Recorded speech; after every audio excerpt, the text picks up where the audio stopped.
Hey y'all, welcome back to my channel and welcome back to my kitchen.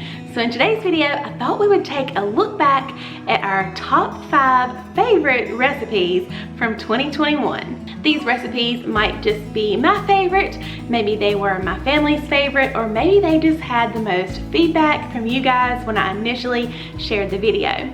So just in case you missed any of these, here are my top 5 recipes from 2021.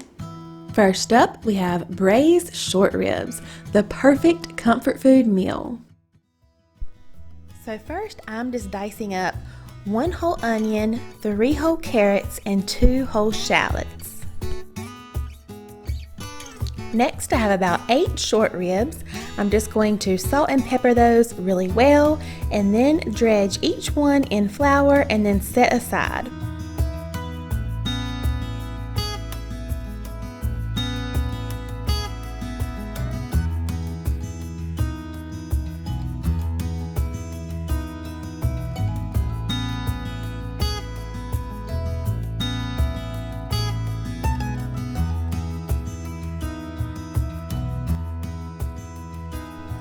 Next, in a large Dutch oven, I just have 3 slices of bacon I just chopped up, and I'm gonna fry this up until nice and crispy.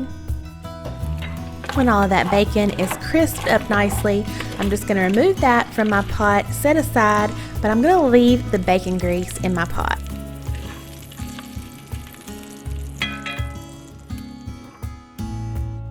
Next, I'm going to turn my temperature up to high. I'm going to bring my spare ribs back over, and I'm just going to brown each of them on all sides for about 45 seconds each, just kind of flipping and turning them around in my pot until all the sides are nice and browned. Once I have all the sides of my spare ribs nice and browned, I'm going to once again set those to the side.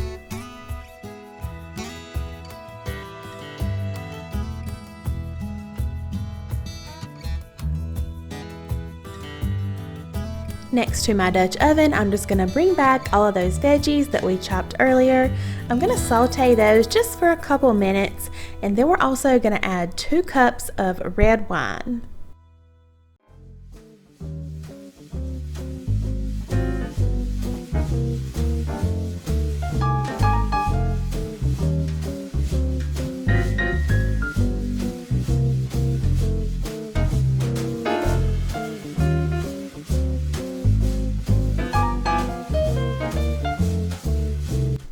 I'm also going to add a sprinkle of salt and pepper, and then we're going to bring our spare ribs back into the pot.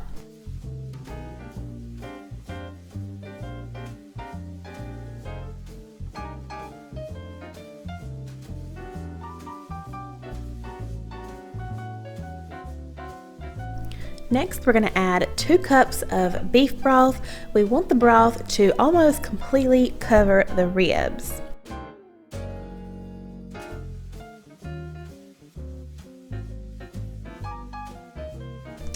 I'm also adding 1 teaspoon of Italian seasoning and then 2 fresh sprigs of thyme.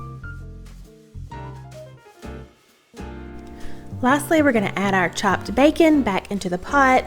I'm going to cover this with a lid, and this is going to cook in the oven at 350 degrees for about 2 hours. After that 2 hours, we're going to check it, turn it down to 325, and cook an additional probably 45 minutes to an hour, hour and a half. I like for mine to get super tender, so I just keep a check on them when they're fork tender. I know they are done. As I'm getting everything plated up, I'm going to add a little bit of those creamy mashed potatoes with some of those tender short ribs placed right on top. Gotta add a little bit of the gravy on top as well. How good does that look? Let me just tell you, it was so delicious. This is probably the perfect wintertime meal. But I also wanted to mention, if you are new, that you can find all of my recipes typed out or linked below in the description box.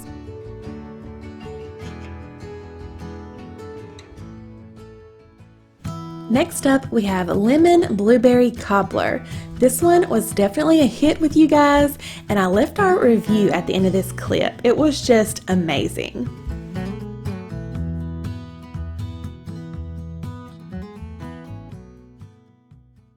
I'm just gonna take some butter and run it all over my baking dish. To a bowl here, I'm gonna add about 3 or 4 cups of fresh blueberries. Okay. That one looks sketch, looks sus, as the kids say these days. That one looks sus, McKenna. Trying to be cool. Another one looks sus. All right, so to our blueberries, we're gonna add 1/4 cup of sugar. We're gonna add about 1½ tablespoons of brown sugar, 1 tablespoon of flour, 1 tablespoon of cornstarch, and then we're just gonna toss all this together. So next in our baking dish, we're just gonna add our blueberries. Spread those around. All right, blueberries in there, we're gonna set that to the side. All right, so in a microwaveable dish, I'm just gonna add 1 stick of butter. We're just gonna get that melted. All right, we got our melted stick of butter. Now we're gonna add 1 box of lemon cake mix. And what gave me this idea was, some of y'all might know my favorite all-time dessert is cherry cobbler, which is like a cherry dump cake with just a yellow butter cake mix on top of cherry pie filling. So good. So I thought this might be good for a blueberry cobbler. So let's add this in. And we're just gonna stir this up, and this should form like a crumbly dough. And bring our blueberries back over here. All right, now I'm gonna take our cake mixture and just kind of crumble it all over top of the blueberries.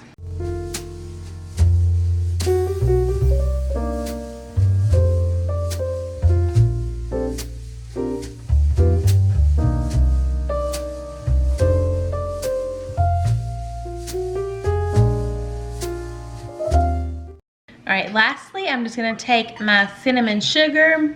Obviously, you could just do this with regular cinnamon and then sugar, and just sprinkle on the top. And this is gonna go in the oven at 350, probably for about 30 to 45 minutes. We're gonna keep an eye on it till that top starts browning up.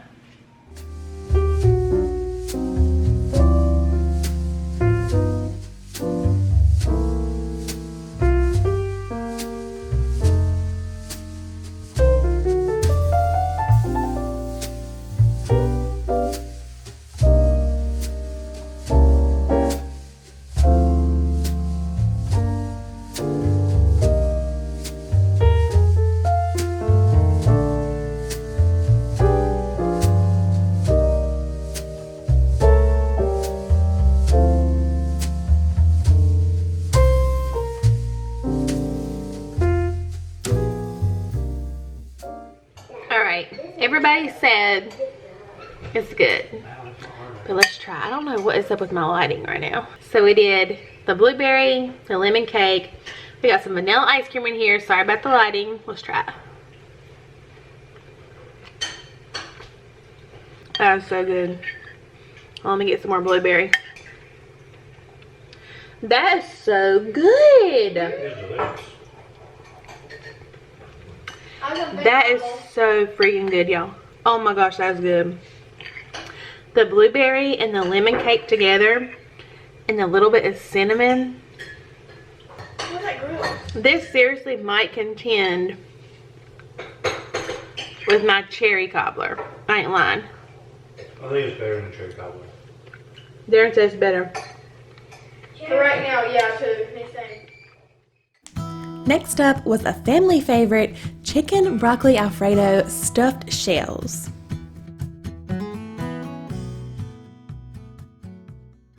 So we're gonna start by just cooking up 1 12-ounce box of jumbo shells. Just cook according to your package directions.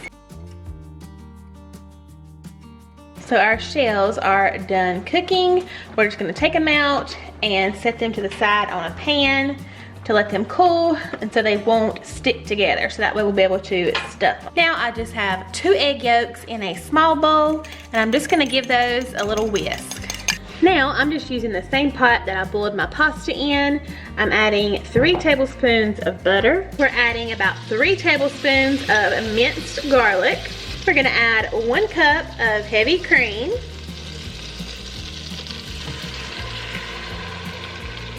And then next, 1 1/4 cup of milk. The recipe calls for whole milk. I'm just using 2% because that's what we have on hand. I'm just gonna go ahead and give this a whisk, and we're gonna bring it to a simmer. All right, so next what we're gonna do is we're gonna temper our egg yolks. So we're just gonna take a little spoonful at a time, add them to our egg yolks, and then stir that in. Basically, this is just making sure you don't have scrambled eggs in your sauce.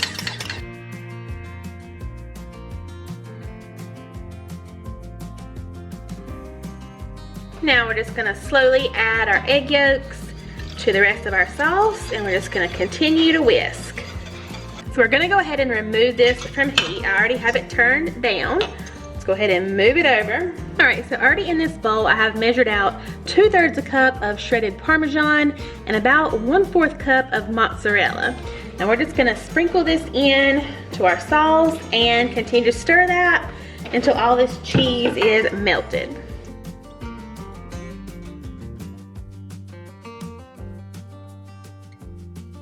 All right, so to a large bowl, I already have some cooked chicken in here. You can go ahead and cook it however you want. I just cooked mine in a skillet with a little bit of garlic and herb seasoning and a little salt and pepper.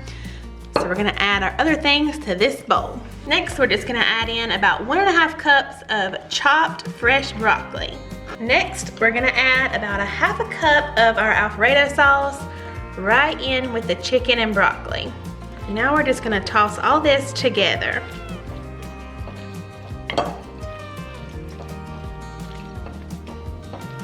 All right, now I have my 9x13 baking dish here, and I'm just gonna add another spoonful of sauce to the bottom of my baking dish.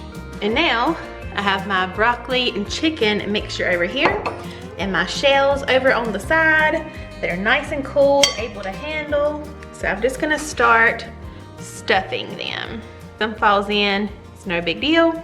We're just gonna place them through. I'm just gonna stuff each little shell and put it in our baking dish.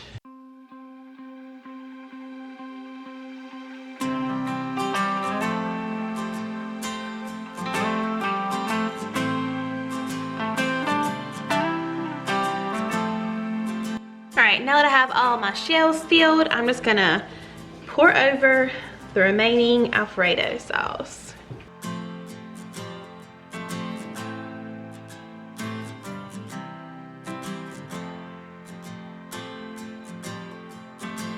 And lastly, we're just gonna top with another about 1/2 cup of mozzarella cheese. And this is gonna bake at 350 for about 25 minutes until this cheese is bubbly. This dish actually surprised me at just how good it was. Even Darren, who is not a huge broccoli fan, loved it. My kids loved it. We all ate seconds. And I just served this with a $1 box of Walmart breadsticks, and boom, delicious dinner. Next up is the most perfect blackened salmon ever. We're gonna add 2 teaspoons of paprika. We're gonna add 1/4 teaspoon of cayenne pepper, 1/2 teaspoon of garlic powder, 1/2 teaspoon of dried oregano, 1/2 teaspoon of thyme, 1/4 teaspoon of salt, 1/4 teaspoon of black pepper, and 1 tablespoon of brown sugar. We're just gonna mix everything together. All right, next I have 2 really good salmon fillets here, and I'm just gonna take our seasoning mixture that we just made up. I'm gonna sprinkle it on, and then I'm just gonna kind of gently rub it into the salmon.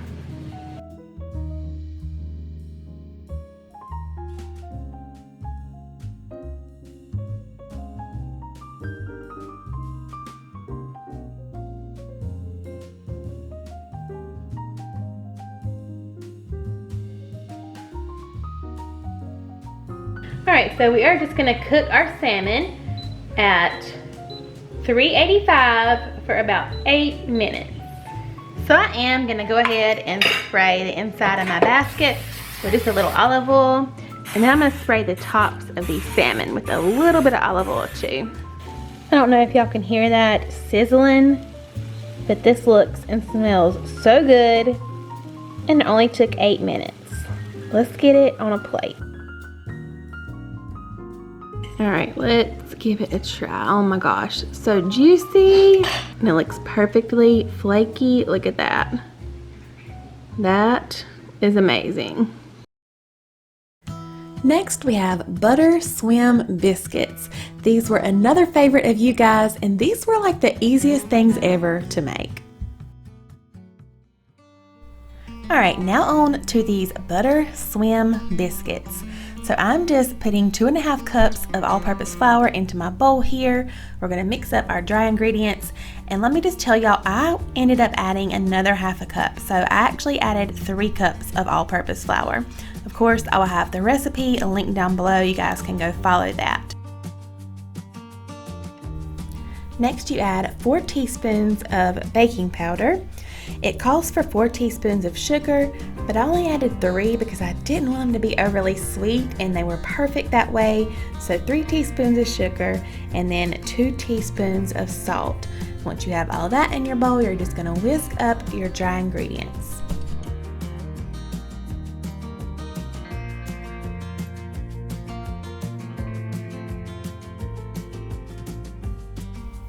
Next to our dry ingredients, you're just gonna add 2 cups of buttermilk. As y'all probably know, I never keep buttermilk on hand, so I always make my own by just adding about a tablespoon or 2 of vinegar to regular milk, and it does the same thing. I made so many biscuits that way, and they always turn out great. So I'm just stirring in my buttermilk now, and this is where it looked a little bit too wet to me, so I added that extra 1/2 cup of flour.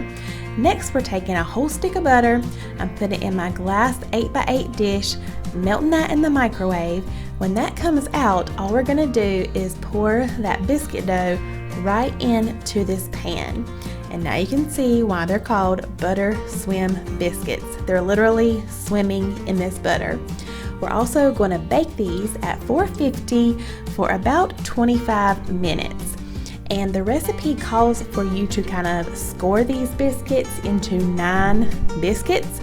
So I did that, but I wanted to tell y'all I baked mine 10 minutes, took them out, scored them again just so the biscuits would kind of cook more evenly, and then continued baking them the additional 15 minutes.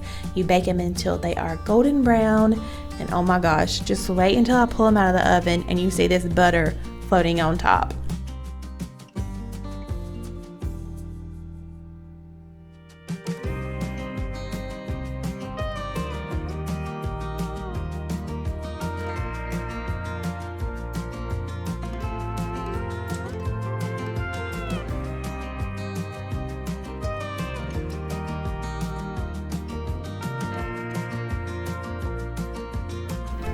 Talk about buttery, right? These things smelled so good, and they were so good. All those kind of edges in the bottom soaks up that butter and makes this amazing crust. These biscuits are a little bit more dense than like your normal fluffy biscuits, but they were probably the easiest biscuits I've ever made. I think this would be such a great idea to do in the mornings with some gravy biscuits. Just throw them in the pan and make your gravy. But on this day, I just made some broccoli cheddar soup, and we had those on the side for lunch. And I'll have this broccoli cheddar linked down below. I've already shared it on my channel before. Alright y'all, that's going to be it for today's video. Thank you so much for joining me. Let me know if you've tried any of these top 5 favorite recipes. I hope y'all had a very Merry Christmas, and I'll see you real soon in the next year in my next video. Bye y'all.